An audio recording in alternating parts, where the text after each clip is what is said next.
എസ്സും ഞാനും പുതിയ അപ്പാർട്ട്മെൻറ്റിലോട്ട് ഷിഫ്റ്റായി വന്നതിന് ശേഷം മിസ് ചെയ്യുന്ന ഒരേ ഒരു കാര്യമുള്ളൂ, അത് അവളുടെ ഡേ കെയർ ആണ്.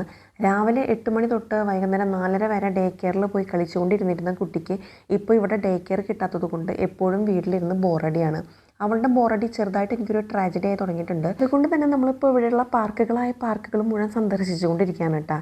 കുറച്ച് പേരൊക്കെ എന്നോട് ചോദിക്കാറുണ്ട് ഇവിടുത്തെ ഡേ കെയർ എങ്ങനെയാണ്, കുട്ടികൾക്ക് ലാംഗ്വേജ് ഒരു പ്രോബ്ലം ആയിരിക്കും എന്നുള്ളതൊക്കെ. ഇവിടുത്തെ ഡേ കെയർ എന്ന് വെച്ചിട്ടുണ്ടെങ്കിൽ മെയിനായിട്ട് കളിയാണ്. അത് അവർക്ക് ടോയ്സ് വെച്ച് പെയിൻറ്റിങ്, ബ്ലോക്സ് അല്ലെങ്കിൽ മണലിലൊക്കെ ഇറങ്ങി കളിക്കുക.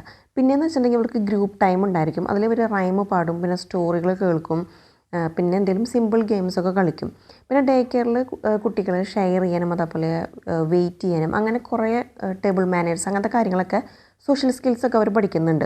ഇനി ഫുഡ് ടൈമിലാണെന്നുണ്ടെങ്കിൽ അവർ ഹെൽത്തി ആയിട്ടുള്ള സ്നാക്സ് മാത്രമേ കഴിക്കുള്ളൂ. ഫ്രൂട്ട്സും വെജീസൊക്കെയാണ് അവർ കൂടുതലും കഴിക്കുന്നത്. നമ്മുടെ വീട്ടിലുള്ള പോലെയല്ല കേട്ടോ. ഇവർ ആക്ച്വലി അവിടെ പോയി കഴിഞ്ഞിട്ടുണ്ടെങ്കിൽ ഇൻഡിപെൻഡൻ്റ് ആവാൻ തുടങ്ങും.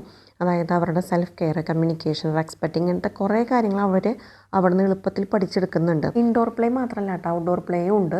ഇപ്പോൾ കാലാവസ്ഥ എന്തുമായിക്കോട്ടെ അവർ കുട്ടികളെ പുറത്തിറക്കും. അതെല്ലാം നേച്ചറായിട്ടൊന്ന് കണക്ട് ആവാനായിട്ടുള്ള അവസരങ്ങളൊക്കെ അവർ തന്നെ ഒരുക്കി കൊടുക്കുന്നുണ്ട് കേട്ടോ. പിന്നെ ഇവിടുത്തെ ഡേ കെയറിൽ ജർമ്മനായിരിക്കും അവർ സംസാരിക്കുന്നത്. അപ്പോൾ ലാംഗ്വേജ് ഒരു പ്രശ്നമാണോ എന്ന് ചോദിച്ചിട്ടുണ്ടെങ്കിൽ സ്റ്റാർട്ടിങ് ഒരു ബുദ്ധിമുട്ടുണ്ടായിരിക്കും. പക്ഷെ അവരവിടെ സെറ്റായി കഴിഞ്ഞിട്ടുണ്ടെങ്കിൽ ലാംഗ്വേജൊക്കെ അവർ പെട്ടെന്ന് പഠിച്ചെടുക്കും. അപ്പോൾ ഇന്നത്തെ വീഡിയോയിൽ ഇത്രയേ ഉള്ളൂ. അടുത്ത വീഡിയോയിൽ കാണാം.